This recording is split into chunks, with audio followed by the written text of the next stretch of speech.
The painting begins with Prometheus telling the story of Zeus, the king of the gods. Zeus starts his day by addressing the mortals, hoping they still revere him as before. Although Prometheus is sure of Zeus's corruption and plans to overthrow him, for which he will need the help of three people. The first is Eurydice, or simply Riddy, who lives on Crete and is dissatisfied with her life. One day a woman approaches her outside a store, and from her muttering, it becomes clear that this is Cassandra.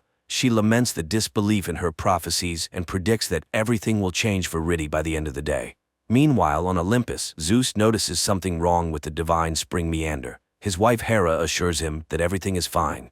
Zeus then recalls his son, Dionysus. At this moment, Dionysus is partying in a club on Earth, but later roams the city, where a food vendor suggests he gift his father a watch as a symbol of time.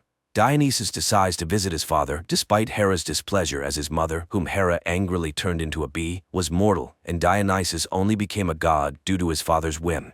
Zeus is watching a ceremony unveiling his statue on Crete, where one of the women sacrifices herself in the name of the gods. When Dionysus gives him the watch, Zeus doesn't show much enthusiasm, as he already has a watch from Heracles, considered a lucky charm. Nevertheless, Zeus tries on the gift but ignores his son's pleas for a more responsible role in governing the world. Irritated by Hera's rude comments, Dionysus steals Heracles' watch and leaves. Zeus is engrossed in the statue unveiling, but when the veil falls, it turns out the statue is destroyed and covered in feces, with the words, "To hell with the gods," written on it. Minos, the president of Crete, screams in rage, and Zeus vows revenge, despite Hera suggesting that Poseidon deal with the matter. Meanwhile, Riddy returns home, where Orpheus, playing the guitar, informs her that he plans to start tonight's concert at the palace with a new song named after her. Riddy dislikes the idea, feeling that he is already making their relationship public against her will, but for now, she doesn't have the strength to protest. Later, Orpheus's manager takes him to Heraklion. On Olympus, Zeus is furious at what he saw and suddenly notices a wrinkle on his forehead. He immediately teleports Prometheus, who assures the king of the gods that he cannot be destroyed. But back on his rock, Prometheus laughs at Zeus's foolishness. Meanwhile, Dionysus gets new advice from the vendor, to find his own purpose instead of living for his father's approval. In Heraklion, Orpheus is preparing for the performance, confident that Eurydice will arrive soon. But Riddy visits Hera's temple to speak with Hera's mute servant, Tacita, who is also her mother. Meanwhile, Orpheus starts his show with a song, explaining that Eurydice is the love of his life, while in the temple, Riddy confesses that she no longer loves him. Her mother cut off her tongue and abandoned her for Hera's service. However, the gods don't concern her, and she doesn't believe in prophecies. The crowd enjoys Orpheus's singing when Dionysus teleports to Heraklion to listen to him. On her way from the temple, Riddy sees Cassandra again, stops in the middle of the street, and gets hit by a truck. Meanwhile, Tacita reveals Riddy's prophecy, showing that it coincides with Zeus's prophecy, though Prometheus insists there can't be two identical prophecies. Orpheus learns of his beloved's death, as Cassandra and Tacita watch her body being taken away. Sometime later, Dionysus attends the funeral and sees a grief-stricken Orpheus give the priest a coin for Eurydice to be placed in her mouth so she can pay for passage to the afterlife. Dionysus realizes that this is his purpose, to help Orpheus. Orpheus, however, gets drunk, buys a gun, and heads to the beach, intending to take his own life. But he accidentally shoots Dionysus. Orpheus panics, but Dionysus shows that he is a god and immune to wounds. Prometheus's voice reminds that Zeus wasn't always a god, meaning he can be destroyed by mortals. Meanwhile, Riddy finds herself on a ferry in a black and white underworld. 10 years ago, the Amazon queen found and killed Caeneus, who had escaped from the tribe. As he died, he saw his mother, Marina, among the killers. In the present, Orpheus wakes up after a wild night with Dionysus and hears his assurances that he can bring Riddy back. At the same time, she is sailing down the river Styx in the underworld, watching an introductory video from Hades and Persephone about the frame through which one must swim to be reborn. Later, the guardians of the underworld are summoned by Zeus in order to increase the number of swimmers escorting souls through the frame. Meanwhile, Dionysus demonstrates his power to Orpheus by driving wildly. Riddy's ferry docks, and passengers are met by handlers with Cerberus dogs. One of the dogs barks at Riddy, and its handler, Caeneus, pulls her out of the main line. For the past 10 years he has been in this liminal world, certain he will remain a guide. However, Medusa announces his transfer to the ranks of the swimmers, though he didn't ask for this, as he's waiting for his mother. His partner Priu is happy about it, especially as Medusa shows her one of her snakes, harmless now that they're dead.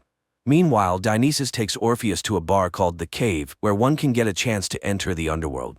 At the same time, Zeus descends to earth and, wandering through the city, marvels at how contented and cheerful people appear.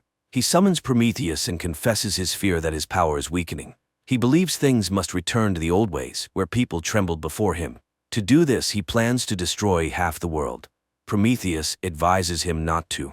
Meanwhile, Ridi finds out she was buried without a coin, which means she cannot pass through the frame and renew herself. She will now remain in the underworld, working for 200 years before she finally has a chance to cross Lethe. At the same time, Orpheus learns that the jury, consisting of the Moirai, the Fates, will evaluate the performances of those seeking to bring a loved one back to Earth. In the first round, people must mark all the distinctive features, scars, and birthmarks of their loved ones on a mannequin. Meanwhile, Medusa takes the new divers to the river Lethe, where the glowing frame awaits. They must help people swim to it and reach rebirth. Back in the cave, Orpheus faces off against a couple grieving their child. The inconsolable parents perform a poignant pantomime about their love for their son. Orpheus feels he cannot do better. He is asked to sing about his beloved, but without a voice. He sits down at the instrument. At the same time, Ridi reaches the river, but cannot even immerse herself in Lethe without her coin. Orpheus finishes playing and receives applause, but fate punishes him by stabbing his hand with a knife, revealing that he took his wife's coin, depriving Ridi of the chance to renew herself. Orpheus admits he did it out of love, but the audience, including Dionysus, is repulsed by his selfishness. Thus, the grieving parents, Anatole and Clara, win the competition and gain access to the underworld. By the river, Caeneus catches up with Ridi and confesses that he, too, was buried without a coin, which his mother took. Meanwhile, Dionysus begs the Fates to let Orpheus into the underworld. They agree in exchange for Zeus's watch. Zeus, meanwhile, shares with Prometheus his plan to tell the mortals stories in the style of the Trojan War to make them hate each other. Then a great conflict will begin, but Prometheus reminds Zeus of his missing watch, which was his lucky charm. Zeus decides to find the watch first. Dionysus at this time gives it to the Fates. On Earth, the Furies have long roamed, dispensing justice. They are invisible to the innocent, and only the doomed can see them. Today they force an unpunished criminal to take his own life in the restroom of a roadside cafe, then move on to their next target. That target is a woman named Ari, who accidentally strangled her twin brother in her sleep. Their mother never accepted his death, and now Master Daedalus creates a sculpture of Glaucus each year, representing how he would have looked on his birthday. Ari's father, President Minos, promises to give his daughter anything she wants, even though she refuses a gift every year. Her bodyguard Theseus overhears. During the day, the president and his family gather for the Olympiad celebrations on Crete. There they witness the desecrated statue of the gods, in which Theseus played a part. Minos is enraged, his wife hysterical, and Ari helps her mother back to her room. Meanwhile, on Olympus, Zeus, suspecting that one of the servants is responsible for the missing watch, begins killing them one by one. Hera shares this with Poseidon, explaining that Zeus is planning 2 phases of humanity's destruction and asks the god of the oceans to find the ill-fated watch. Prometheus, on the other hand, remembers that he once killed Charon in bed, but not before extracting a promise from him to help whoever would come to him in the future with a mark. Meanwhile, the Fates, having received Zeus's watch, allow Orpheus to pass into the underworld through a garbage container. Orpheus joins Anatole, who is searching for his son. The 2 men enter a black and white world. Anatole reluctantly speaks with Orpheus, as the latter committed an unforgivable act by taking his wife's coin. But Orpheus justifies his action with love. The man agrees to travel together. At the same time, Caeneus visits his dog, Photis, releases him from his cage, and the dog runs off. Meanwhile, Hades and Persephone discover that one soul is missing. They discuss how it managed to escape from the underworld. Persephone fears this may be the beginning of something terrible. Hades asks her not to inform Zeus about it just yet. Meanwhile, during his search for Photis, Caeneus runs into Nax, who begs for help and informs him that he has already swum through the frame. But then someone calls out to Caeneus, and Nax disappears. Later, during dinner, Ridi joins Caeneus and Priu, announcing that she has been appointed as a swimmer. The girl doesn't understand why they continue to eat, sleep, and wash when they were already dead. They explain that it helps them feel normal. Later, Priu invites everyone to a party for the new swimmers. On Earth, Poseidon summons Dionysus to an aquarium and accuses him of stealing Zeus's watch. Dionysus admits that he brought a mortal into the underworld, and that mortal will be the first to bring someone back from the realm of the dead. Poseidon warns him that if this happens, Zeus will destroy them all. He orders Dionysus to return the watch. Meanwhile, in the underworld, Orpheus and Anatole prepare to cross the river Styx when Charon approaches and reluctantly agrees to ferry them across. At the same time, Canius encounters his killer, Hippolyta II, on the shore. In fear, he turns away from her, but she calls him a blasphemer and tells him that his mother voluntarily gave him up. Dionysus finds an exact copy of Zeus's watch in a store and heads to Mount Olympus. Zeus doesn't notice the substitution. In the underworld, Canius is tormented by the realization of his mother's betrayal, which he had worried about for so long. Suddenly, Charon stops the boat and shows the men Scylla, which means only one of them can proceed further. Now only a fight will determine who it will be. Orpheus attacks Anatole. At this moment, Canius confesses to Rhyti that he used to be an Amazon, meaning he was born a girl, but later he was cast out. Suddenly they hear Nax calling for help. Meanwhile, Anatole nearly overpowers Orpheus, but Charon intervenes upon seeing the fate's mark on the musician's hand. He throws Anatole overboard and he disappears into Scylla's maw. Meanwhile, Zeus shares his plans for vengeance on humanity with Dionysus. They then both descend to Earth, where Zeus thanks his son for returning the watch. He hopes for Dionysus's help in terrifying humans with natural disasters and conflicts. Dionysus doesn't like this idea, but Zeus reminds him that humans don't matter. At this time, Hades receives a message that they are soon expecting an influx of new souls. Immediately after, he is informed that the missing soul has been found. Charon and Orpheus arrive on the shore, where a message of gratitude from Prometheus is written. Rhyti and Canius observe as Nax is cornered in some dungeon. They carefully follow and discover the empty shells of all the souls that have passed through the frame, even those they sent through it earlier that morning. Now comes the moment when Prometheus can explain everything. It turns out that Zeus punished him for standing against him. Before his imprisonment, Prometheus was visited by the Lady of the Fates. She demanded that the hero kill the one person who trusted him without question, Charon. Moreover, he needed to gain Zeus's trust by submitting to his punishment and accepting his fate. Prometheus carried out everything, and it worked. Meanwhile, the Furies have isolated Ari in a hotel where she explains that she didn't want to kill her brother. However, the Furies didn't come to punish her, but to show her the truth. Poseidon came to her father and reminded him of the prophecy that he would die at the hands of his firstborn. Ari refuses to accept this truth, even when she sees Minos handing the baby to Daedalus, ordering him to kill the child. The girl doesn't believe it, even when the Furies remind her of the Trojan massacre.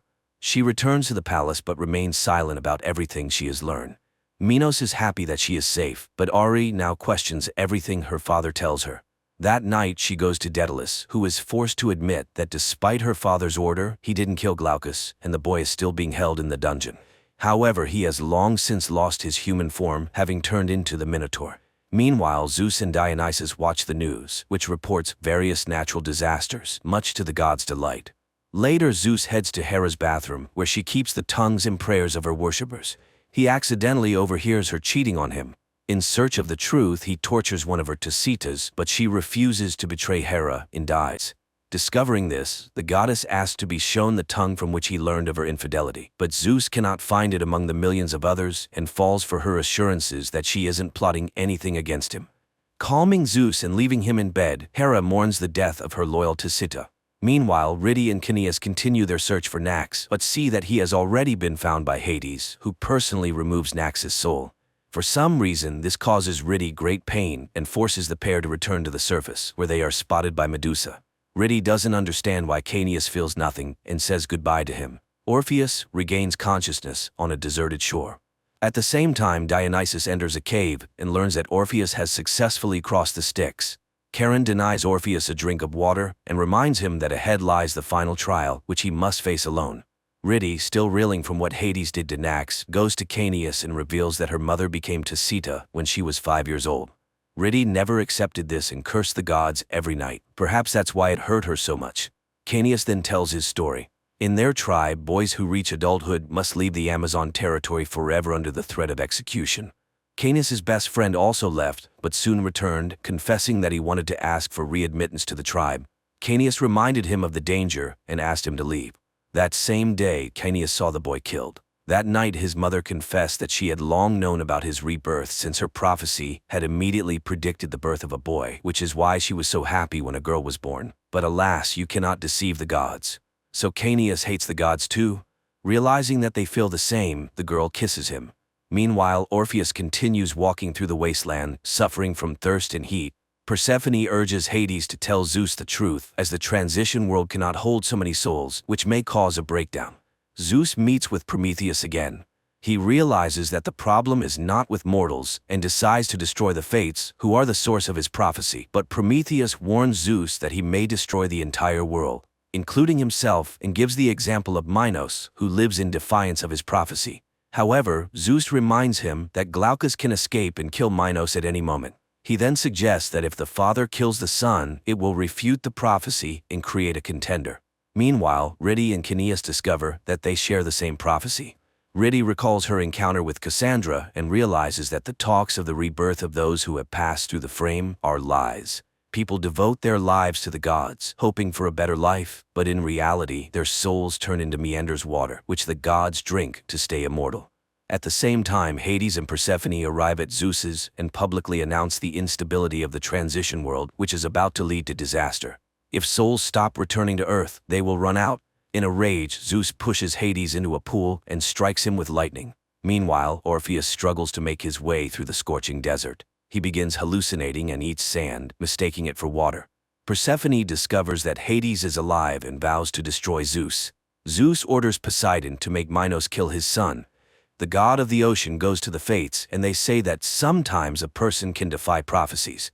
Hera asks her husband not to be like his father, Cronus. It turns out that he was a real tyrant, and when Zeus grew tired of enduring it, he killed his father, though he never understood how he managed to do it.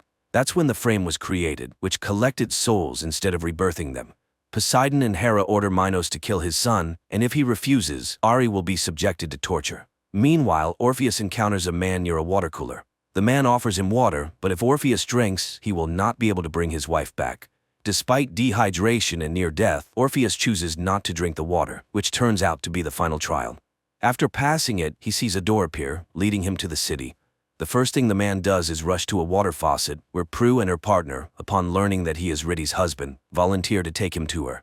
While Orpheus embraces her in front of Caeneus, she doesn't know how to tell him the truth about her feelings. On Earth, learning that Orpheus has passed all the trials, Dionysus turns to Poseidon for advice but catches him in a compromising situation with Hera. Meanwhile, Medusa informs Charon that the man with the mark has arrived in the underworld, which means Prometheus was telling the truth. Marina, stepping out of her trailer, sees Ridi's mother holding a sign that says, "Today is the day." The woman silently walks to a pre-dug grave, lies in it, puts a coin in her mouth, and pulls the trigger of a gun. At this time, Orpheus apologizes to Ridi for taking her coin and preventing her from being renewed, but he did it in the name of love, and now he has come to bring her back to life. However, Ridi doesn't want to return to him. It's time for a conversation with Hades, but first, Medusa tells Ridi that they have been waiting for her, hoping for a change of power. Meanwhile, Zeus holds a family dinner while watching Minos kill his son. Daedalus explains to Ori how Glaucus became the Minotaur. The boy spent all day in the dark, constantly alone. The guards weren't allowed to talk to him, and eventually, he went mad and became more of a beast than a child. He started attacking the jailers, which gave Minos the idea to turn his son into a kind of weapon. Daedalus made him a mask and horns, and now criminals were fed to him. However, he treats Daedalus more gently than others. Hearing this, Ori demands to be taken to her brother.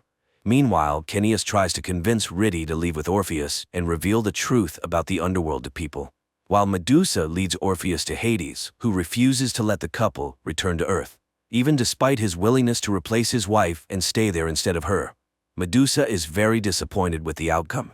Persephone expresses her disapproval, as returning a dead man to life could not have been ignored by Zeus. However, Hades claims that some things must remain sacred and that he will find a way to restore the souls. Convinced of her righteousness, Persephone acts behind Hades' back to send Ridi and Orpheus back to Earth. Meanwhile, Daedalus escorts Ori into the Minotaur's dungeon. However, Minos is just releasing Glaucus from his cell to kill him with Hera's knife. Realizing this, Daedalus tries to lead Ori back, but Glaucus attacks and kills him while the woman tries to escape. Minos descends into the labyrinth as Ori is cornered by Glaucus. The girl talks to him, and the beast refuses to attack her. Ori removes his mask, horrified by what her father has done to his son. At this moment, Minos appears, and after a short fight, he kills Glaucus, to the great delight of Zeus and the other gods. Meanwhile, Medusa tells Ridi that the basement of the underworld is called Nothingness, and although she doesn't know exactly what is done to the souls there, Ridi can stop it by revealing everything to people. She leads Ridi to Persephone, where Orpheus is already waiting for her. At the same time, Minos explains to his daughter that he did everything to protect the family, but it's at this point that Eri realizes her father misinterpreted the prophecy. While Glaucus was born first, he didn't breathe, but Eri cried out immediately. Explaining this to her father, she kills Minos with the same blade he used to kill her brother. Zeus faints in shock. Later he wakes up and realizes that Minos is dead, that his prophecy has come true, and that he must stop his own prophecy before it's too late. Meanwhile, Persephone discovers Hades is missing. Hera demands their presence on Olympus. Hades, meanwhile, tells Medusa about his plan to restore the underworld. On Earth, Zeus goes to the Moirais cave, where they explain that for his prophecy to come true, he must believe in it. Nevertheless, Zeus intends to kill them. The Moirai not only accept their fate, but they help Zeus kill them, dousing themselves in flammable liquid while Zeus strikes a match. Before their death, they return Zeus's watch, confessing that they had received it from Dionysus. The cave burns to the ground, leaving Prometheus in shock. Meanwhile, before returning to Earth, Rhyti confesses to Orpheus that she has fallen in love with Cineas. She explains that the coin had nothing to do with it. She was already planning to leave him because she was unhappy, and then she died. Nevertheless, they still have a chance to start over, and so they continue their journey. Cineas rushes to the frame to try to stop anyone else from crossing the border and suddenly sees his mother. At the same time, Hades enters nothingness and attempts to restore Nax's soul, but to no avail. Cineas accuses Marina of betrayal, but she insists that she only brought the Amazons to him to fulfill his prophecy. She had waited 10 years and had now come to guide him through the frame. Cineas reveals that the gods lied to them and that no one returns to Earth. However, Marina enters Lethe. Cineas dives after her and suddenly begins to sink into the water. He catches up with his mother and they both disappear into the frame. Prometheus does not understand what is happening, as the prophecy is not being fulfilled, and he still does not gain his freedom. Meanwhile, Zeus returns home and distributes bottles of water from Meander to his family. Dionysus's bottle is only half full, and Persephone receives none at all, as Meander's consumption will now depend on their obedience. He also announces that he has destroyed the fates, and therefore, all prophecies. Dionysus is forced to admit that he gave the watch to the fates so a mortal could return his wife from the dead. However, Persephone contradicts this, revealing that Orpheus has died.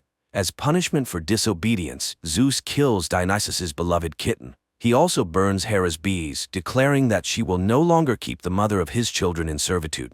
Suddenly, Poseidon confesses that he loves Hera and asks her to come away with him, but she laughs at him. Nevertheless, Zeus pours out Poseidon's water and banishes him. Zeus then declares that he will now rule not only Crete but also the underworld and everything else. He goes to Prometheus to discuss what has happened, but as soon as Prometheus explains that he has never betrayed Zeus, he suddenly disappears. Meanwhile, Ori drags Glaucus's body to the palace and tells the whole truth. Her mother, crying over her son, approves of her actions. Rhyti and Orpheus manage to return to Earth. To Orpheus's surprise, the cave has disappeared, but his car remains. He offers to drive Rhyti to the city, but she refuses. Orpheus apologizes for keeping her coin, but she thanks him for returning her life and hugs him goodbye.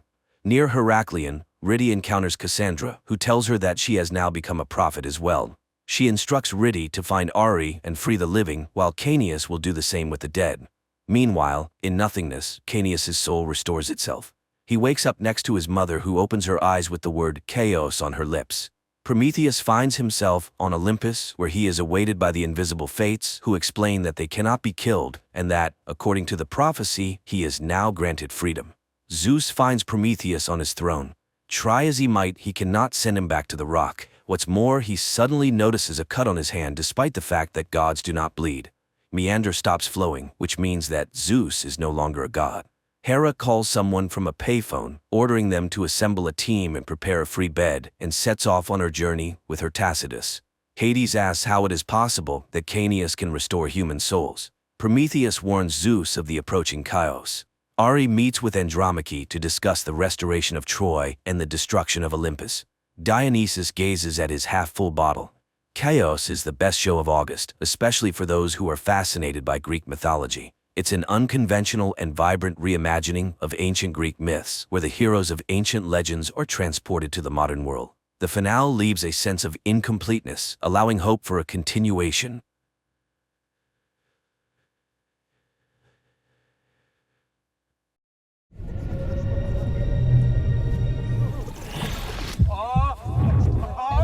Транснептуновая объект был соответствующим образом. One day, an 11th grader named Nikolai comes to school and immediately gets into trouble with his classmate Victor.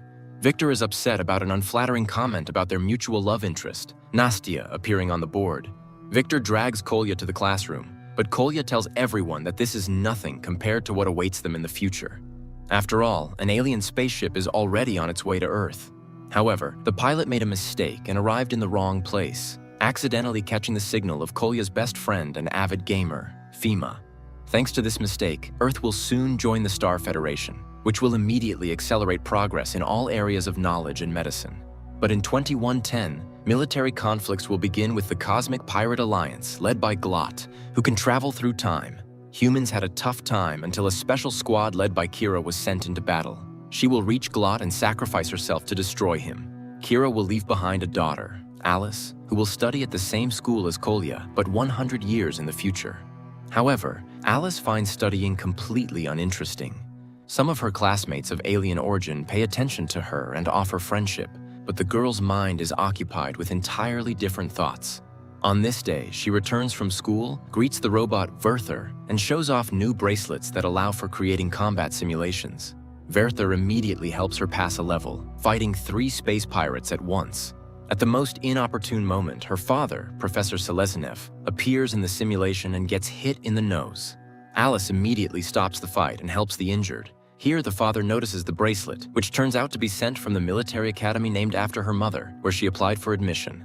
The man is outraged by her decision, but Alice reminds him that after the battle, her mother's body was never found, so she could very well be somewhere in the past. Alice takes her father to the tree growing in the middle of his bio-laboratory. An unmistakable heart silhouette, 100 years old, is visible on the bark. Could this be a message from her mother? Moreover, the robot has already found a similar woman in the past, a physics teacher from Moscow named Margarita. Coincidentally, she turns out to be Kolya's teacher, and in her time, she is rushing to the classroom where the boys are sorting things out. Understanding the situation, the teacher stops the fight. Kolya gets a reprimand and is ordered to erase the nasty comment he wrote on the board. Kolya and Fima go to the classroom, but the permanent marker doesn't come off, and Kolya decides to find a more effective solution in the lab. He breaks the doors, climbs to the top shelf where some vials are stored, and drops a water-filled lens, but it falls to the floor in a kind of slow motion. Kolya tries to find an explanation for this effect. Examining the wall, he finds a hidden safe, from which he takes out a box containing something strange, resembling a small galaxy. Suddenly, this object gets absorbed into Kolya's palm and he starts to convulse, while a voice whispers to him that the Cosmian has reappeared in the system. Terrified, Kolya runs into the corridor, and then outside. But the schoolyard around is completely different. There are many aliens around the school. Eventually, Kolya bumps into Alice, who, without understanding, performs a move and throws the boy to the ground. He sees the girl and is at a loss for words. Then he complains of feeling unwell, causing the girl to laugh. Is his biodata chip not working? Kolya doesn't understand her sarcasm and asks to call an ambulance. Alice then realizes that something is wrong with the boy. Besides, he is dressed very strangely. Kolya shows his pass, a badge, and the girl asks him to look around. Realizing that this is the future, the boy loses consciousness. Meanwhile, in a space prison, a pirate named Jolly, because he is always laughing, escapes from his cell, comes to the cell of the space pirate Glot, and admits that he has been recognized as the captain of the Alliance. But Glot reminds him that without the Cosmian, they won't be able to conquer even the most underdeveloped planet. He can feel its waves and can find it. Jolly agrees to cooperate and frees Glot. Glot uses his mental powers to force the guards to self-destruct, and the pirates escape. Meanwhile, Kolya regains consciousness and is frightened by the robot Werther. Alice confirms that it is the year 2124. She shows him a view of a futuristic city with blooming sakura and white bridges.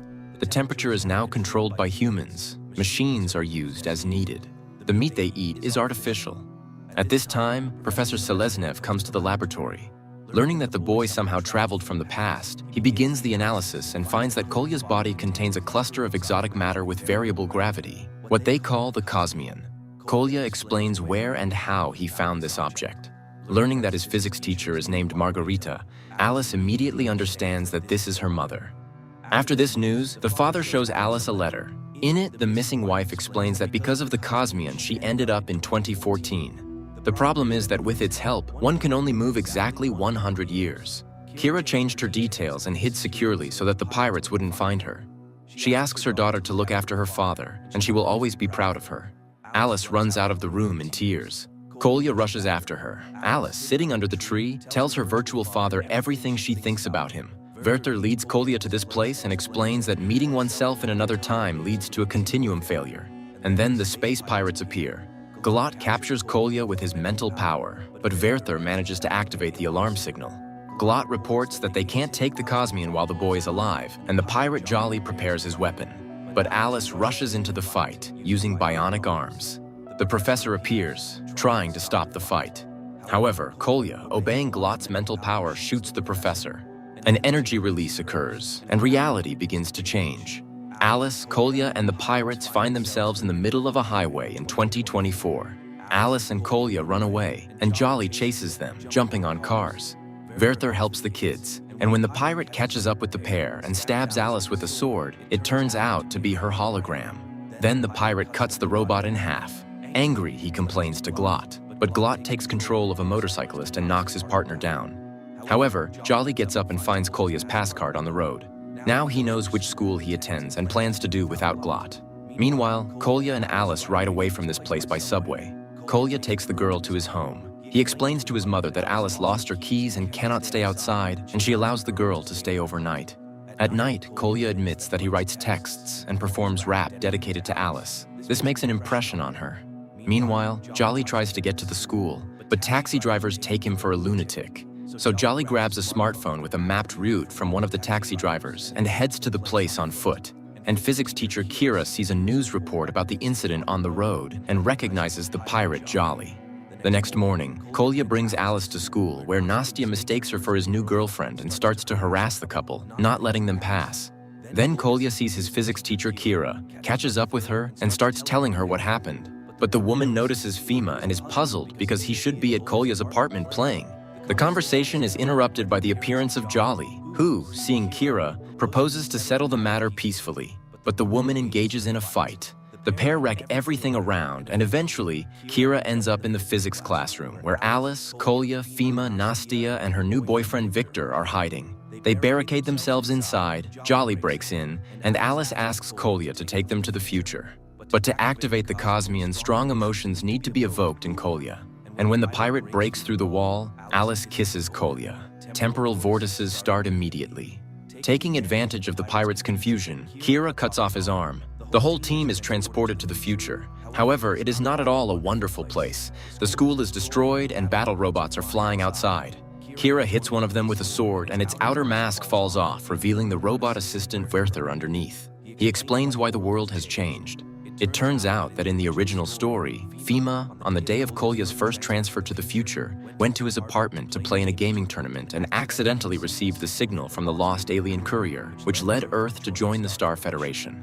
But in the new reality, Glot, who ended up in the past, directed Fima to school instead of the tournament and took the signal himself.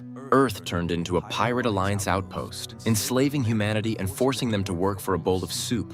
Werther leads the team to Jolly, who has hardly aged over 100 years. It turns out that he was the one who saved Werther, disguising him as a pirate bot. Kira doesn't believe the pirate, but he convinces the team that he is now on their side. And all these years, he has been craving revenge on Glot for betraying him, although by the oath, he cannot harm him personally. If they destroy Glot, everything will return to normal. 100 years ago, Fima received the signal. So they need to go to Kolya's apartment and stop Glot in the past. Kira, Kostya, and Jolly head to Kolya's apartment to thwart Glot's plan. Meanwhile, Fima suddenly wonders why Glot didn't track their move. The friends conclude that it is a trap, and indeed, they fall into a pirate ambush. Their friends rush to their rescue, and Victor destroys the attackers with a bomb found on Jolly. But it also collapses a huge building on the street. Frightened Kolya tries to save his friends and moves them to the past, to their time. But he returns to the future, where a fierce battle with the surviving pirates is underway. Jolly locks Kira in a room, taking the blows on himself and receiving a fatal wound. Glot appears, happy to announce that he is now free from the oath. He waits for his former comrade to die. In the past, Kolya's friends run to his apartment where they find Glot. In the future, Kolya, Kira, and Alice also arrive at Kolya's apartment. He tries to move to the future, causing the realities to fluctuate, merging and diverging. In the past, friends beat each other on Glot's orders. And in the future, also under Glot's influence, Alice starts to strangle Kolya. She tries to resist Glot's mental command, but she can't. Kolya dies. Glot of the future receives the Cosmian. Alice, freed from his influence, rushes to revive Kolya, but it's all in vain. But when the girl starts crying over him, he suddenly opens his eyes. At this time, Glot absorbs the Cosmian. Alice tells him that her mother is still alive and she can defeat him again. But he reminds her that 100 years ago, in this apartment, he killed Kira and Kolya's friends. Kolya disputes with Glot, claiming that in the past, his friends can still defeat the pirate. Angered, Glot offers him to see it for himself and moves them to 100 years ago in the past. But when Glot, Alice, and Kolya arrive in 2024, the future Glot meets the past Glot, causing a continuum failure, making Glot multiply first and then disappear. This was Kolya's plan. The unclaimed Cosmian begins to work on its own until Kolya reaches for it. However, the resulting anomaly throws Alice and Kira into 2124. Kolya ends up in an intertemporal space, from where he is thrown into his 2024. He wakes up in a hospital, where the jubilant FEMA reports that he managed to receive the signal from the alien courier, and this restored history to its original course. Kolya realizes that the Cosmian inside him is gone, and now he can no longer travel through time, and he will never see Alice again. Meanwhile, Alice and Kira find themselves at their home and see their husband and father alive and well. It turns out Kolya wrote him a warning letter that was delivered 100 years later, and he managed to substitute his hologram under the pirate's shot. Later, Kolya and his friends plant a tree as a symbol of caring for the future. Kolya draws a heart on the tree, and Alice receives this message in the future, understanding that the boy remembers her. This is where the movie ends.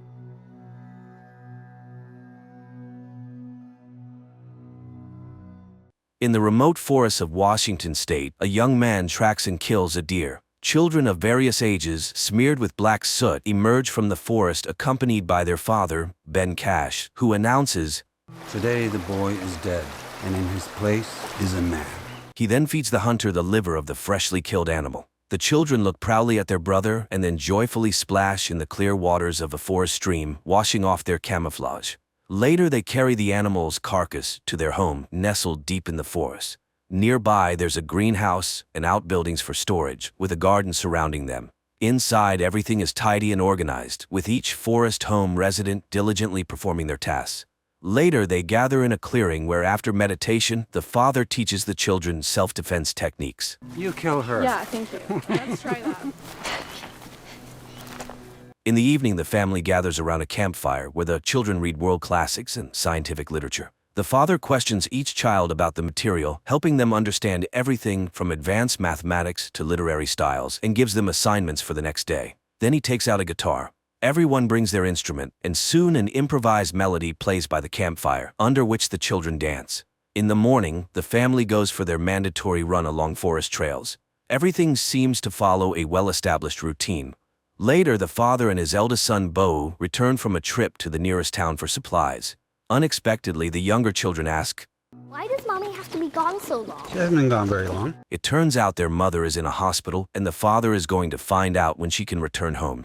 In town, while Ben shops, local girls flirt with Bo. However, he doesn't know what to talk about with them, as his knowledge of political structures doesn't interest them much. So Bo goes to get the mail and finds several letters addressed to him, inviting him to the country's best universities.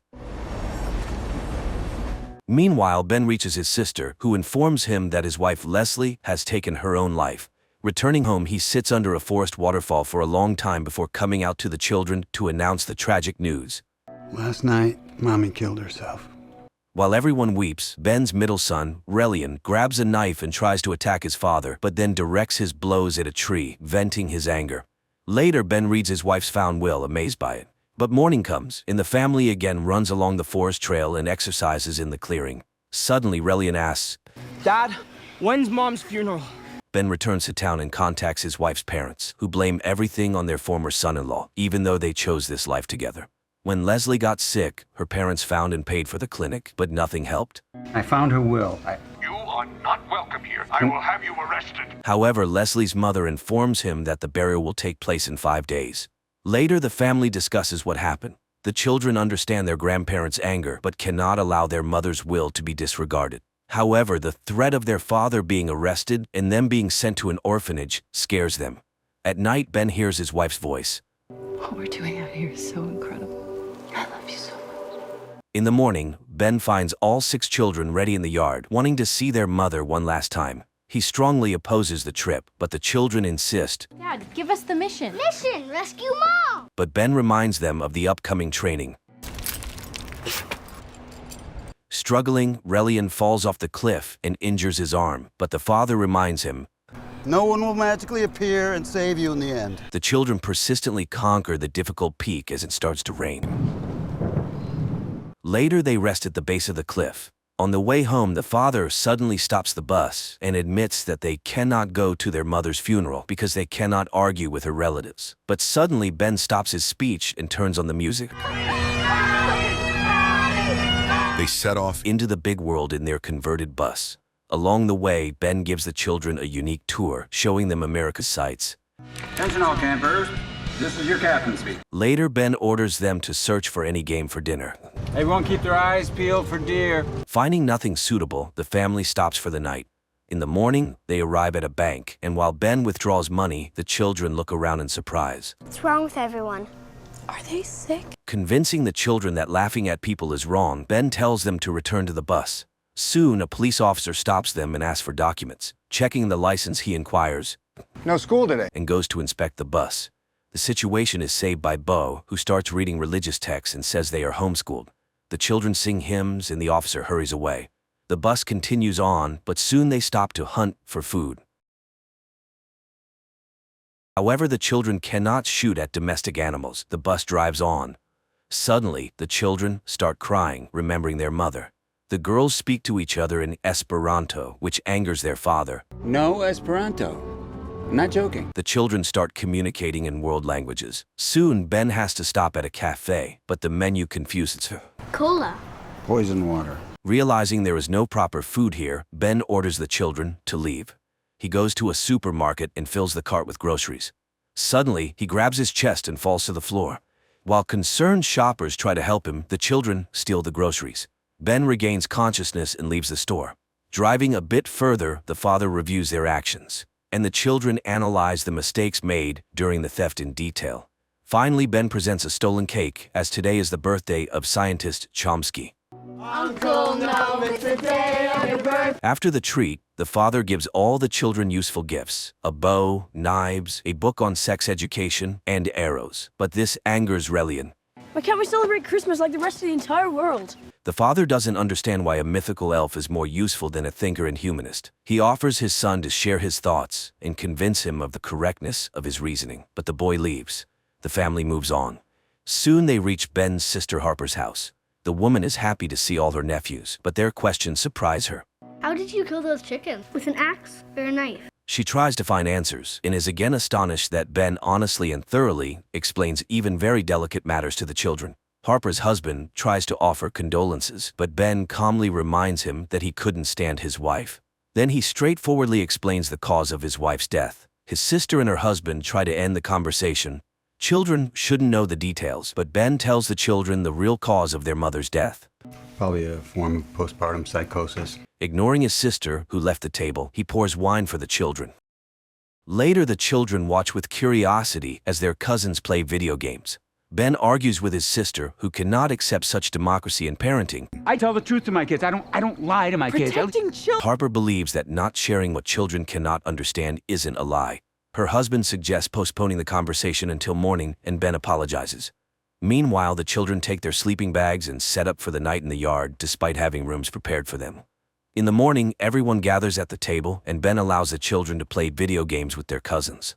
When the children leave, his sister and her husband try to reason with Kids need structure. They need to go to a real school. Then Ben calls his nephews and asks them questions about political science and history.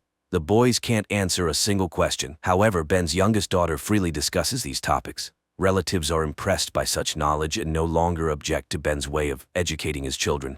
The family moves on. They soon stop to rest at a campground where Bo meets a girl. She is surprised by his unusual name, and he explains that his parents made it up. I'm Claire. Bodevin. Our name's unique. There's only one of us in the whole world. In the evening, they continue their acquaintance. The girl is surprised that Bo doesn't know modern pop music but loves Bach and cello suites. He lies that they recently lived in Paris and is amazed at her ignorance. He avoids questions about his mother and after kissing the girl for the first time, declares his intention to marry her to her mother. I am ready for you, if you will have me. Will you be my wife? The mother leads the girl back to the trailer. In the morning, the bus pulls out of the parking lot and Bo waves to the girl and her mother. That day, they reach the church where Leslie's farewell ceremony is held. Relatives and friends mourn the woman when a group in bright clothes enters the church, stunning everyone. The preacher tells about Leslie, and when he mentions her husband, Ben takes the floor and reads his wife's will. First of all, Leslie practiced Buddhism. If nothing else, she had a sense of humor. Leslie's last will and testament. Finally, she asks to have her ashes flushed down the nearest toilet. Enraged, Leslie's father Jack orders Ben to be thrown out of the church. The children run after him while the preacher continues his sermon. Soon, Leslie's coffin is carried outside. Grandma and Grandpa hug the grandchildren, some of whom they see for the first time. Nevertheless, Jack forbids Ben to go to the cemetery, threatening arrest. Ben orders the children to get in the bus and follows the procession, though the children beg him to stop. No, I don't want to lose you! Hearing the last argument, Ben stops the bus. They drive to the suburbs and stop for the night. The man opens a bottle of wine and drinks it, sitting by the bus while his sons go to a sports field and remember their mother. Unexpectedly, Relian declares, Mom had psychotic episodes. Dad made her crazy. Dad's dangerous. Upset, Bo returns to Ben and shows him letters from all the universities in America, offering to accept him for study. Suddenly, the father accuses him of lying and secrecy, and Bo confesses, "It was Mom. I just want to go to college." Ben is stunned, knowing his son speaks 6 languages, advanced mathematics, and physics. What else can he be taught? But the son becomes furious. I don't know anything about anything! Later, he receives a note from his youngest son, who ran away to live with his grandparents. Seeing his father come for him, Relian accuses him of killing his mother. You killed Mom! I heard you fighting about where we live. Mom wanted to leave. Ben tries to prove to his son that they made the decision together with Leslie, but the boy is determined to stay with his grandparents. Ben orders him to pack, but the boy shouts insults and runs away. Ben follows, but an arrow lands right next to him. This is Jack stopping his son-in-law. They're going to be totally unprepared for the real world. Jack intends to file for custody of the children. Ben refuses to leave without his son, and then Jack calls the police. Ben has to leave. Later, he and the children hide in the dark, watching the grandfather's house. Then they send Vesper to rescue the captive. Unexpectedly, the daughter falls from the roof and crashes. A shocked Ben can't believe it happened. The girl is taken to the hospital. A vertebra is fractured. The doctor is very impressed by her physical condition, but the girl was very lucky. In the morning, Ben brings the children to Leslie's parents' house. He watches them interact with their grandfather. Her mother shows the last letters from her daughter. We created a paradise out of Plato's Republic. I'm going to get better out here.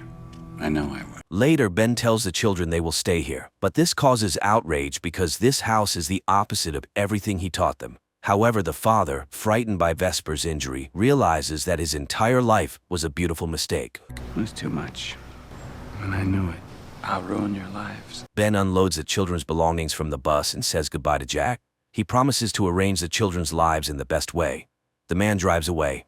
Sitting behind the wheel, he cries, looking at the empty cabin. Reaching a gas station restroom, he shaves off his long-standing beard. At night, he stops by the roadside, lights a campfire, and suddenly hears a voice. Shaved your face. And his children emerge from the bus, having hidden in the luggage compartment. The children want to save their mother and complete the mission, and the father gives in. The family goes to the cemetery and digs up Leslie's coffin, restoring the grave so no one notices the theft.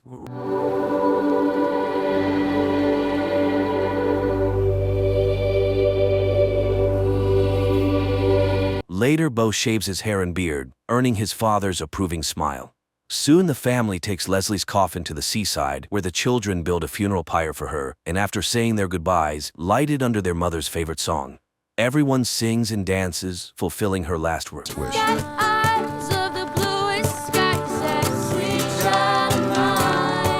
Sometime later, they go to the airport to see off Bo, who is flying to Namibia for volunteer work, and also flush their mother's ashes down the toilet according to her will. The father gives his son final advice. Always tell the truth. Always take the high road. Don't die. I won't. Later, the family settles on a farm, raising chickens in their bus, then tends to the farm and the children start going to school. The film ends here.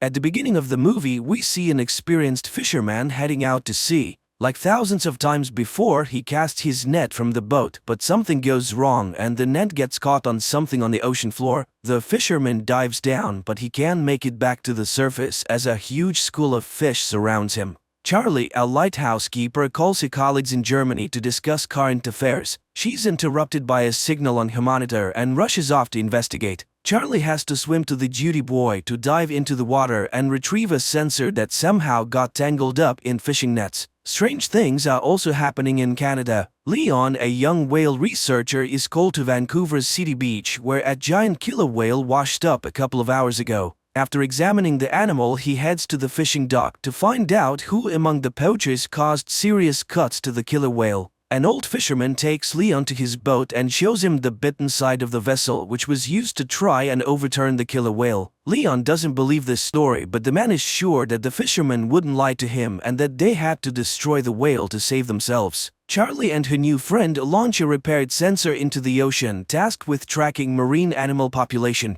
They notice methane ice fragments around the boat, which often rise to the surface, but today there are too many of them. Leon finally hears the whales and learns that they have been seen in various locations along the coast. Before heading out to sea, he calls his girlfriend Lizzie, who has already taken tourists on her boat to see killer whales in the wild. A giant whale appears next to Leon's boat. After freezing for a couple of minutes, the giant disappears underwater, but a whole pod of orcas takes its place. Lizzie takes the tourists onto the deck and everyone watches in awe as the whales appear. The humpback giant also appears next to the ship and the tourists are able to see it up close. The strange behavior of the whale pleases everyone except Leon, who tries to warn his friend but is too late. The next trick of the whale hits the metal of the boat. Leon arrives at the scene of the accident and tries to save those who survived the hit, but now a pod of orcas is hunting for the tourists. Leon is unable to save Lizzie. The action shifts to a French restaurant. After gathering fresh seafood at the market, the chef plans to prepare lobsters, but one of them shoots an unknown liquid into the man's face.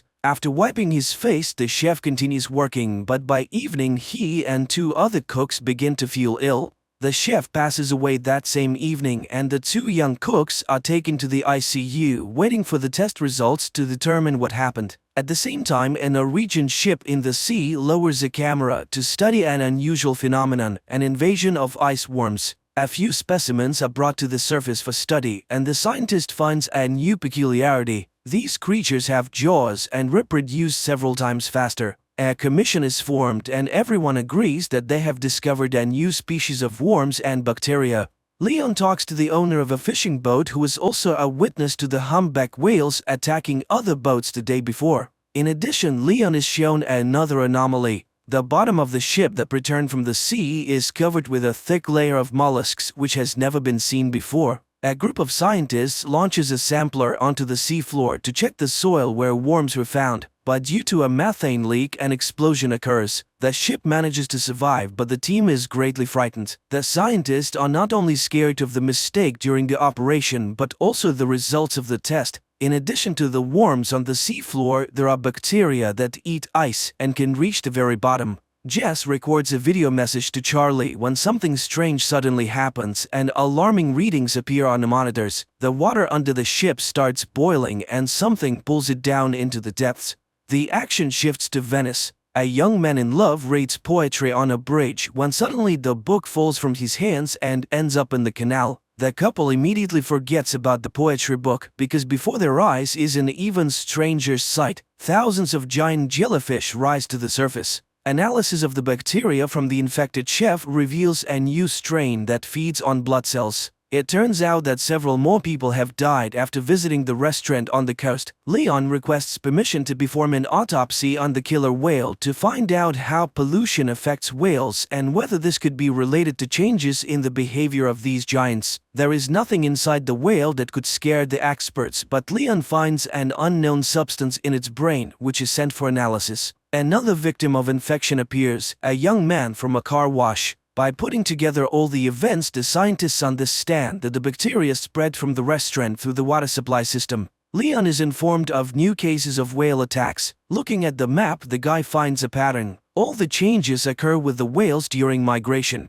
To verify his suspicions, the guy sails to the place where the whales are resting during their sleep. The dive almost ends in tragedy, but Leon manages to install a camera on one of the whales and get out. Sigurd finds out that the Japanese have also found the worms, but they are not in a hurry to report it to the world. Recordings from the cameras are checked in 2 laboratories at once. Leon's footage shows that the whale pod descended to the very bottom, where they were met with strange glowing. Far from the events, a new incident occurs on the coast. Hordes of crabs crawl out onto the streets of a small village. Another shot of the seabed finally lifts the veil of mystery. It turns out that one of the oil and gas companies was drilling ice in a forbidden place and damaged the seabed for several kilometers. Leon has to sneak through a fence to get to the guarded port area to collect a few more mussels for analysis from the ship, but he is caught by security and arrested. In the morning, Mr. Sato, the Japanese owner of the ship, contacts Leon. He asks the guy not to trespass on his territory in this way again, but promises to provide access to all materials for study.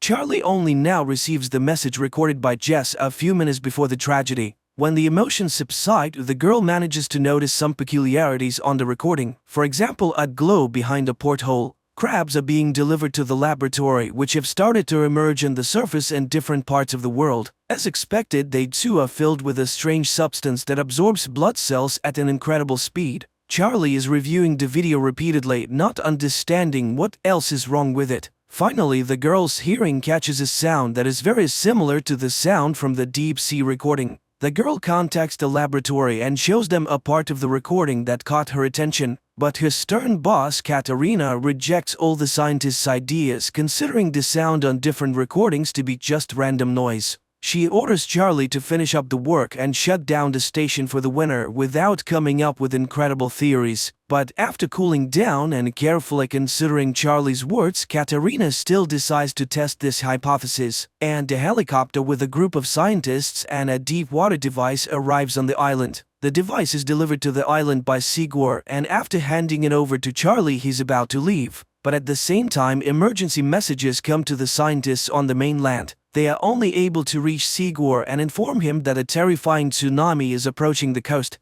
Those who see it with their own eyes realize that there is no chance of survival. Sigurd manages to warn Charlie and they leave. At the conference, scientists give a report that the discovered bacteria intentionally infect humans, and soon everyone will have to flee far away from water sources. Leon tries to warn his fishermen friends about this, but none of them are ready to live on land, choosing to die in their familiar environment. Rahim meets Leon at the institute to participate in a scientific conference. The best minds gather to discuss what is happening, and most agree that there is some force at work that wants to drive people out of the ocean. Only Katarina is against everyone else. She refuses to abandon the knowledge and convictions gained through years of experience, so she orders the group to seek a logical explanation based on science. Despite objections from their mentor, the group of scientists presents their theory to the public, convincing the government that marine inhabitants infected with bacteria are intentionally attacking humans. They even give the new intelligence a name, the However, such a version only elicits irony from top officials, who also suggest finding more scientific solutions to a problem than negotiating with an unknown intelligence. Astrophysicist Samantha Grove comes to the scientists' aid. Unlike politicians, she carefully studied the report and agrees that the strange sound on different recordings has all the characteristics of an unfamiliar world language. In addition, her team managed to capture the exact same signal from Antarctica. Another influential person, Japanese Mifuno, also believes in Sigurd's theory and agrees to finance his venture, hoping it will help to save the world. Sigurd assembles the team and informs them of the start of the mission. He suggests everyone think carefully and assess the risks, and those willing to go all the way will be waiting for an expedition to the Arctic in 48 hours. The scientists go home to say goodbye to their loved ones and warn them of their departure. The relatives of many try to persuade them to stay, but everyone understands that this is their last chance to fix something. According to scientists' calculations, the largest accumulation of intelligent bacteria is located in one of the valleys in Antarctica, where they could have lived for millions of years prior. The company is preparing to establish contact, and everyone is playing their role while giving interviews to a young journalist.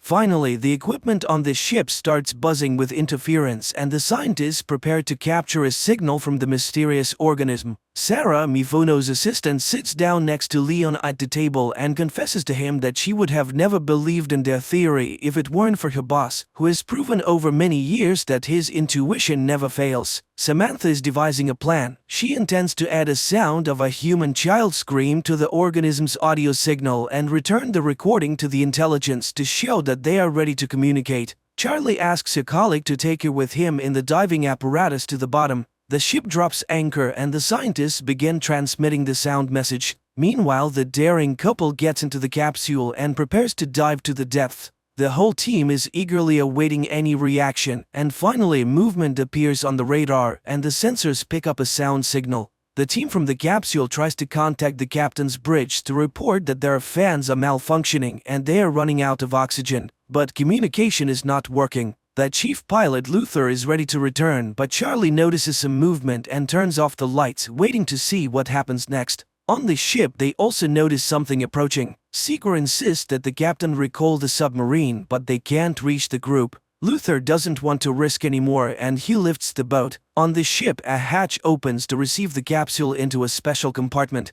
Charlie notices a strange glow appearing around them at that moment, but she doesn't tell anyone about it. Meanwhile, Samantha reports that they have managed to establish contact. The sound signal has returned and the child's cry has been altered as a sign that the bacteria understood the message from humans. Dr. Chase is looking for a way to cure those who have already been infected by the bacteria. Luther tells the journalist that he saw nothing at the depth, and everything Charlie saw was probably a figment of her imagination, just like the whole idea of intelligence. Nevertheless, Samantha tries to decipher the messages to assemble them into a response signal that the intelligence will understand. While staying in the compartment with the capsule, the journalist notices a glow in the pool. The lights on the ship go out and interference begins. When everything is restored, the captain sees the journalist's body fallen on the monitor. Chase tries to save the girl, and on her lips she notices a liquid resembling cerebrospinal fluid. Samantha tells the team and the captain that during the voltage surge there was a signal surge and it was so low that no one heard it. But most importantly, in the opinion of the astrophysicist, it originated from inside the ship. Charlie listens to what her colleagues are saying, but she never musters the courage to tell them that they brought the bacteria into the pool. Leon visits the girl, whose body has become covered in strange spots. The doctor asks the guy and Sarah for help. They must hold the girl while she takes a sample of the spinal fluid for analysis. The doctor tells the team about the results of the analysis. The substance previously found in marine creatures was discovered in Alicia's spinal cord. Chase believes that bacteria were attempting to merge with the girl's cells, and Charlie admits to seeing the glowing enter the ship with them. Samantha records a new message for the this time including an audio image from the astrophysicist. Charlie goes down to the sealed compartment without permission, and the pool starts glowing again, creating unusual shapes with the light. At that moment, Samantha receives a response message from the entity, which also contains an image. Mr. Mifuno's helicopter lands on the ship as he wants to be present for the opening. Sigor shows him the recording from the pool cameras and the image sent in response to Samantha's message. According to the astrophysicist, they have an image of the super ocean that surrounded a supercontinent millions of years ago. According to the scientists, the reminded them that they were, are, and will be on Earth much longer than humans, and all they want is for the oceans to be left alone and not destroyed. But there is good news. Since the entity is responding to messages, the team has a chance to negotiate and reach a ceasefire. In the meantime, Chase devises a drug that can destroy bacteria that consume blood cells. This news creates disagreement within the team. Mifuno plans to test the substance in the pool, and if it works, completely destroy the Sigor disagrees with this, at least until they confirm that they cannot negotiate with the Chase tries to take the middle ground and suggests trying the drug in the pool but not rushing to launch it into the open ocean. Everyone gathers to watch the experiment. Chase launches the drug into the water, which immediately begins to rise, emitting a terrible scream that shatters the glass. The captain is informed that nothing is working on the ship and they are simply drifting in the waters of Antarctica, but worse, the ship is surrounded by icebergs. The vessel collides with an iceberg, but unexpectedly a blue glow takes it somewhere else. The captain orders the engines to be started to break free from the control of the He also doesn't understand why they don't pour all the drug they have on board into the water. But Sigurd tries to explain to the captain that everything that happened now is the price for his thoughtless experiment in the pool, and no one in the world will manufacture enough of the substance to destroy worldwide. The only way out is to make a truce. While the team is deciding how to negotiate with the entity traps the ship between the icebergs. Charlie hurries to the capsule to descend and deliver Luther's body to as a sign of complete obedience. Once at depth, Charlie changes her plan. She injects leukocytes into her heart that can merge with and opens the capsule door. The body falls under the control of and the icebergs release the ship while billions of lights envelop the girl underwater. Later, Charlie brings the ship to a deserted island. It opens its eyes and looks at the sky with glowing blue eyes. The series ends here. Please write in the comments what you think about this series.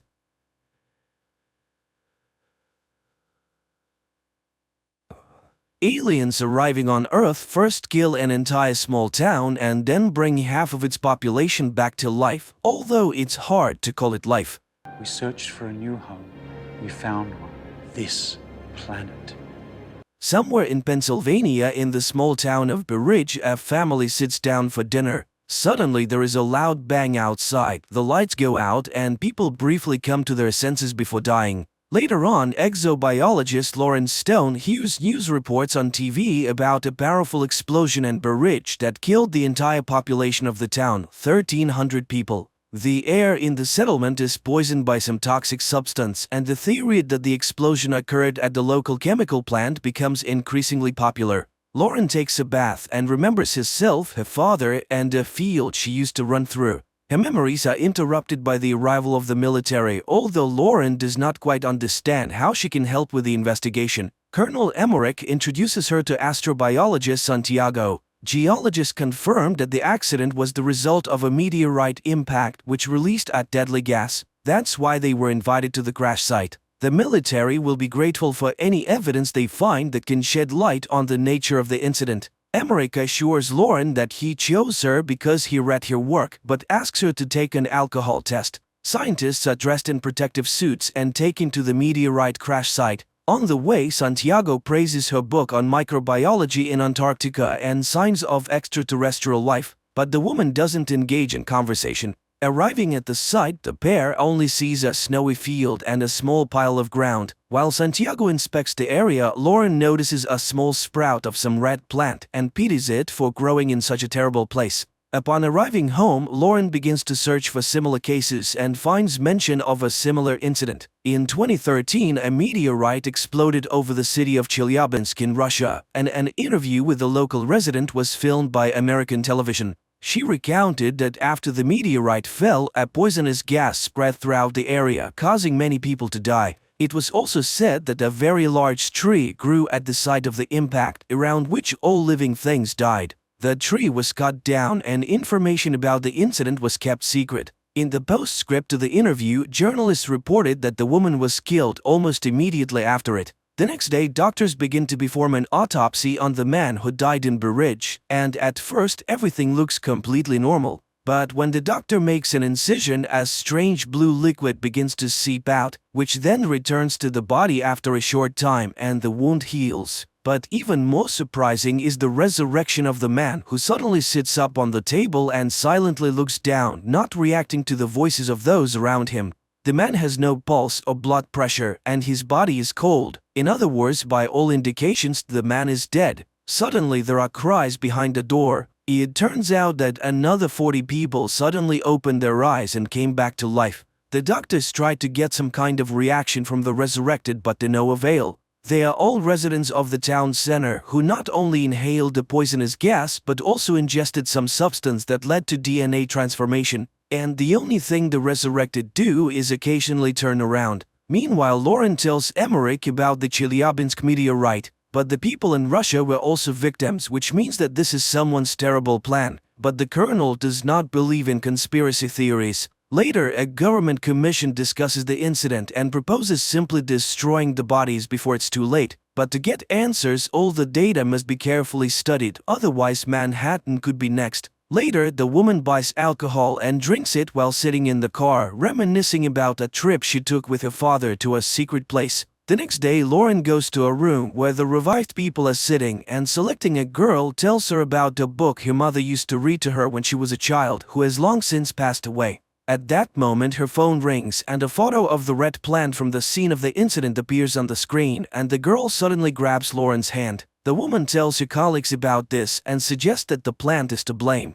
Santiago notices that all the survivors are looking in one direction, to the north, where the crash site is located. And then the Colonel confesses that they found a sapling, but they don't know what it is because the plant is huge and continues to grow. The thing is that the area is sealed off and the plant was only noticed when it became visible from a distance. It turns out that it wasn't a meteorite that fell on the ground, but a huge seed. A team of scientists is sent to the site, taking one of the revived with them. They bring him to an unimaginably huge tree on a cart and watch from a distance, but he remains motionless. And when people have lost all hope, the man in the wheelchair suddenly moves, raises his head, looks in surprise at his hands and the snow under his feet. And then he admits that he can't survive in the Earth's environment, so he will stay here. Upon returning, Lauren reports that the tree is generating the necessary environment for its survival, including the air that is toxic to humans. The aliens arrived on Earth through special portals that scientists call wormholes.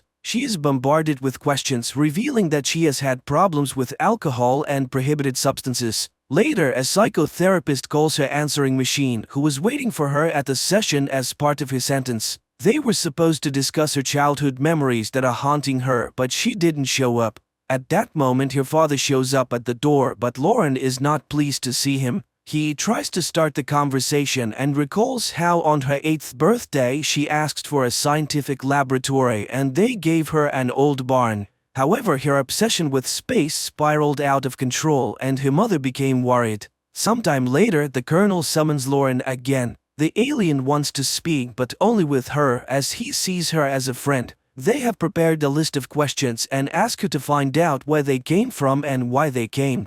The alien explains that their home is no longer suitable for their species. They were searching for a new home and found it using coordinates received from a human with the call sign Supernova 94. From that same human, the aliens learned all the strengths and weaknesses of humans. The alien asks the military to leave, and Lauren admits that the tree will soon destroy everything as it is harming the planet.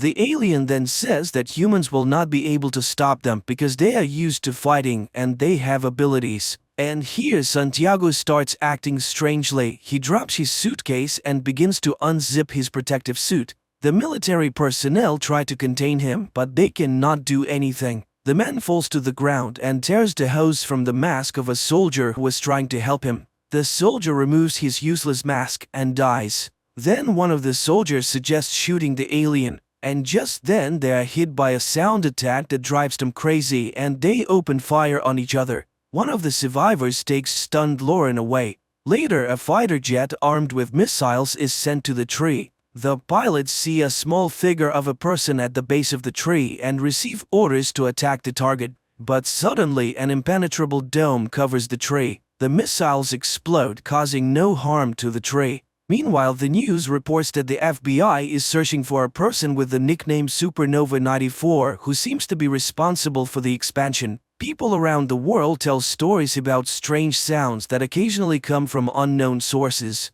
In some places, smoke emerges from the ground, killing all living things. People pray day and night, and martial law has been imposed in many countries. The earth trembles, crops die, and vegetables rot in the ground. One day, Lauren goes to her father's house. But first she approaches the locked barn, which has a sign that reads Lauren's laboratory. But after looking at the house, she walks away and heads towards the tree. For many years she has been tormented by the question of who or what she is. The end of the world is approaching, but she feels relief, as if she will finally live freely. And she plans to find the truth right here. She meets the alien who tells her that the tree is undergoing transformation. Feeling the tremble under her feet, Lauren lies down on the ground and listens to the hum of the planet. The time has come, new life is growing, and all of this has happened because of her. And finally, Lauren remembers the day when her father brought her to a secret base where an unidentified flying object had been brought down.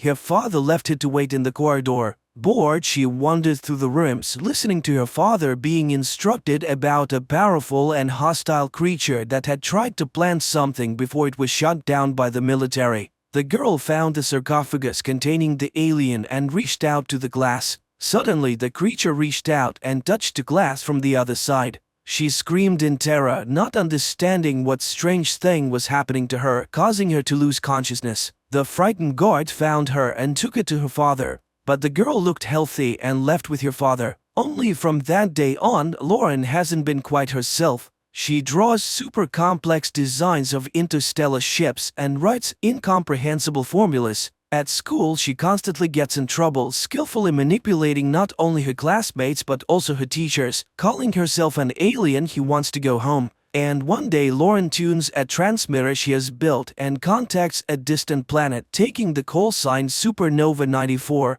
Her parents are horrified and forbid her from entering the laboratory. Lauren smashes toys, draws on walls, and tells her mother the date of her death. It is then that her father learns of her new DNA. The girl seems to be changing, becoming something other than human. Adult Lauren sobs in horror at her discovery, but the alien welcomes her home and she remembers telling the distant planet all about Earth. Meanwhile, mysterious X-shaped objects begin to appear all over the planet. They emerge everywhere, in forests and cities, deserts and mountains. And one day they suddenly explode, spreading black smoke that kills all life around them. And no one can hide or survive as the roots have already penetrated the entire Earth. The planet is no longer suitable for the human race. All earthly species and plants have been extinct. The evolution of a new species has begun and Lauren's journey has come to an end. She's finally home. And this is where the movie ends.